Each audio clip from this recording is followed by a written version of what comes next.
आज हम बात करेंगे वायल्स के बारे में। जो बैंक्वेट रनर्स आप देखते हैं आम जिंदगी में कि भाई कभी भी कोई व्यक्ति जांच कराने जाता है खून की, तो उसका जो ब्लड का सैंपल लिया जाता है, जिस ट्यूब के अंदर उनके कलर्स अलग अलग होते हैं, तो उन कलर के पीछे की कहानी क्या है आज हम जानेंगे। ये बहुत ही इंटरेस्टिंग नॉलेज है दोस्तों, क्योंकि कोई भी इंसान उस कलर कोड को देख के यही अंदाजा लगा सकता है कि भाई हो सकता है कि जो सैंपल रखने का इनका तरीका है कि भाई इस कलर के अंदर इस तरह का सैंपल, और जाहिर सी बात है यही होता है। लेकिन इसके पीछे बहुत ही एक इंटरेस्टिंग नॉलेज है जो आपको देखना चाहिए। यहाँ पे हम देखते हैं आए दिन पैथोलॉजीज में कि अलग अलग वायल होते हैं, रेड होता है, ब्लू होता है, ग्रीन होता है, ग्रे होता है, पिंक होता है, इवन येलो भी होता है, सॉरी। तो इनका मतलब क्या है? तो देखो भाई, जितने भी वायल्स होते हैं सबके अलग अलग कलर्स होते हैं, और कुछ एनारोबिक बॉटल्स भी होती हैं, उनके बारे में बात करेंगे बाद में, लेकिन अभी बात करते हैं वायल्स के बारे में। तो देखो भाई, जो वायल्स हैं इनके अंदर होते हैं एंटीकोगुलेंट्स। आप खुद दिमाग लगाइए दोस्तों कि अगर आपका ब्लड सैंपल ले लिया तो वो क्लॉट हो जाएगा। जाहिर सी बात है, ब्लड बहुत जल्दी क्लॉट होता है। ब्लड को क्लॉटिंग से बचाने के लिए इन ट्यूब के अंदर होते हैं कुछ एंटीकोगुलेंट्स जो आपको नहीं दिखते हैं लेकिन होते हैं। ये तरह तरह के एंटीकोगुलेंट्स के कारण इनके कलर अलग अलग होते हैं, ताकि वो पहचान पाए कि भाई हमें किस तरह की जांच के लिए किस तरह की बोतल का या किस तरह की ट्यूब का इस्तेमाल करना है। तो शुरू करते हैं रेड से। तो देखो भाई, रेड जो होती है दो तरह की होती है, एक होती है प्लेन, एक होती है क्लॉट एक्टिवेटर्स। तो रेड का वैसे तो नॉर्मली सीरम की जाँच करने के लिए इस्तेमाल किया जाता है कि भाई अगर किसी को अगर सीरम सेपरेट करना है ब्लड में से, तो उसमें रेड ट्यूब का सहारा लेते हैं। तो होता क्या है कि रेड जो अगर प्लेन की बात की जाए तो उसमें क्या होगा, प्लेन वाली जो है रेड प्लेन वायल, उसको हम सेंट्रीफ्यूजेशन मशीन में डालते हैं। मतलब आपने ब्लड का सैंपल लिया रेड ट्यूब में, और जो प्लेन है उसको आपको मशीन में डालना होगा, जो मोटर घूमती है जिसके अंदर। तो उससे क्या होगा कि जो जितनी भी सेल्स हैं WBC RBC वगैरह वगैरह, तो ये सब सेपरेट हो जाएंगी, नीचे जाएंगे, और ऊपर क्या बचेगा, सीरम। तो भाई सीरम हमें मिल जाता है। और वहीं कभी कभी इसमें एक क्लॉट एक्टिवेटर वाली ट्यूब भी आती है, तो उसका भी इस्तेमाल करते हैं, क्योंकि कभी कभी सही से नहीं हो पाता है सीरम सेपरेट।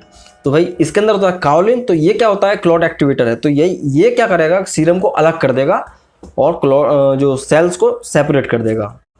अब आते हैं दोस्तों ग्रे के ऊपर। ग्रे ट्यूब या आप बोल सकते हैं ग्रे वायल। तो ये जो ग्रे वायल होता है दोस्तों, बेसिकली इसका इस्तेमाल तो हम शुगर की जांच के लिए करते हैं। अगर मान लो किसी को डायबिटीज़ है तो उसकी जो ब्लड की जांच होगी, अगर सैंपल देना है किसी को, तो वो ग्रे बॉटल या ग्रे ट्यूब लाएगा। यहाँ पे जो ग्रे ट्यूब होती है दोस्तों, उसके अंदर होता है पोटेशियम ऑक्जेलेट।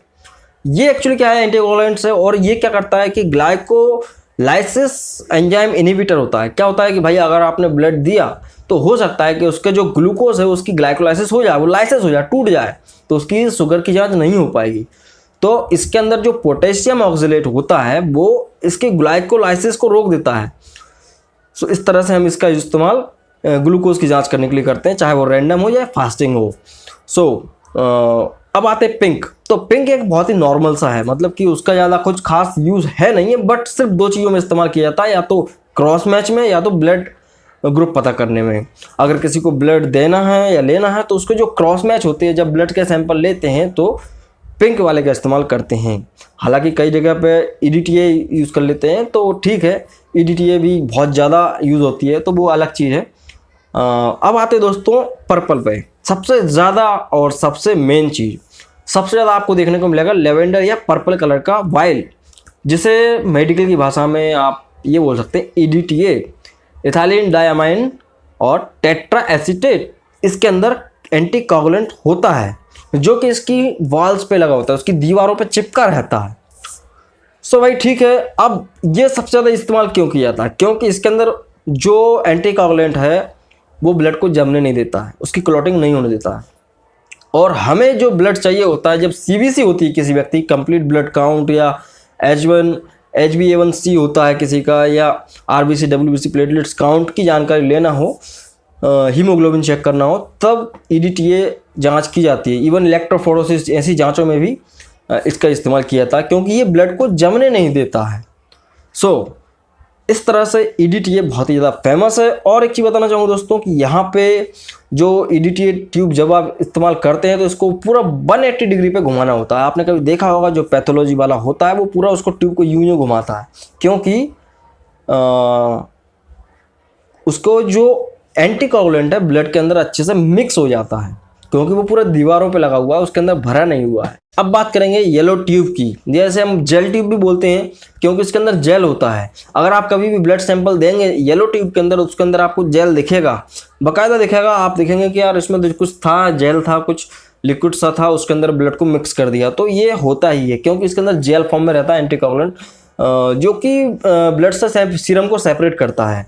हालांकि रेड ट्यूब की तरह काम करता है, लेकिन ये बहुत ही ज़्यादा कारगर है क्योंकि जब भी आप इसमें ब्लड को डालेंगे तो पूरी सेल्स इसमें सेपरेट होकर नीचे आ जाएंगे और जो सीरम है तो है पूरा ऊपर आ जाएगा। अब आते हैं दोस्तों ब्लू के ऊपर। तो इसके अंदर पाया जाता है ट्राइसोडियम सिट्रेट। ये एंटीकोगुलेंट है दोस्तों। ये क्या करता है कि जब भी ब्लड आप इसमें लेते हैं तो इससे आपको प्रोथ्रोम्बिन टाइम की जानकारी मिल जाएगी। मतलब प्रोथ्रोम्बिन टाइम की जांच इससे कर सकते हैं आप, या इवन फाइब्रोनोजन जांच इससे हो सकती है, या वारफेरिन, या ESR इवन। तो ये सब जांचें हम ब्लू कलर की वायल से करते हैं। एक चीज़ और बताना चाहूँगा दोस्तों कि जो ब्लू कलर का वायल होता है जिसके अंदर ट्राइसोडियम सिट्रेट पाया जाता है, वो थोड़ा महंगा पड़ता है पैथोलॉजी वालों को। तो वो क्या करते हैं, जुगाड़ कि भाई कोई भी नॉर्मल रेड ट्यूब ले लेते हैं, प्लेन वायल, तो उसके अंदर क्या करते हैं ट्राइसोडियम सिट्रेट पहले ही डाल देते हैं, थोड़ा भर देते हैं एक मार्क करके, और फिर उसमें ब्लड सैंपल ले लेते हैं। तो उनका काम वैसे बन जाता है। नहीं तो वो वाला जो ब्लू वाला वायल है थोड़ा महंगा पड़ता है। तो ये भी जुगाड़ होती है। और एक यहाँ पे चीज़ बताना चाहूँगा कि जो रेशियो होता है ट्राइसोडियम सिट्रेट और ब्लड के बीच में 1:9 होता है, कि मतलब 1 उसमें अगर एंटीकोगुलेंट है तो ये यहाँ पे जो 9 रहेगा ब्लड रहेगा, ये रेशियो रहता है। अब बात करेंगे ग्रीन के बारे में। तो देखो भाई, ग्रीन होता है हेपेरिन ट्यूब।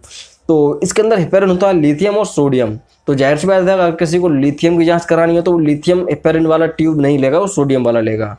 और जो हेपेरिन इसके अंदर लिया जाता है दोस्तों, वो पोर्साइन की इंटेस्टाइन के म्यूकोसा से लिया जाता है। और इसकी जो जांच हम करते हैं जस्ट कैरियोटाइपिंग के लिए करते हैं, इलेक्ट्रोलाइट्स की जांच के लिए हम ग्रीन कलर का बॉयल होता है उसकी जांच के लिए हम लेते हैं। तो यहाँ पे कुछ एनारोबिक बॉटल्स भी होती हैं जिनका इस्तेमाल सिर्फ और सिर्फ ब्लड के कल्चर बनाने के लिए किया जाता है। और कुछ एवीजी सिरिंज होती हैं जो कि हमारे आर्टरियल ब्लड को कलेक्ट करने के लिए इस्तेमाल करते हैं, मतलब कि डायरेक्ट आर्टरी से ब्लड को निकाल के उसमें सेव किया जाता है।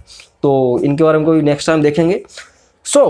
ये होता है दोस्तों पूरा फंडा कि भाई जो ब्लड को कलेक्ट करने के जो बॉयल्स होते हैं उनके कलर का फंडा क्या है, उनका क्या मतलब होता है, क्या स्टोरी रहती है। आशा करता हूँ आपको वीडियो पसंद आया होगा। पसंद आए तो लाइक करना, अगर आपने हमारे चैनल पर प्लीज़ चैनल को सब्सक्राइब करो ऐसे ही वीडियो और देखने के लिए। मिलते हैं नेक्स्ट वीडियो में दोस्तों। जय हिंद, वंदे मातरम।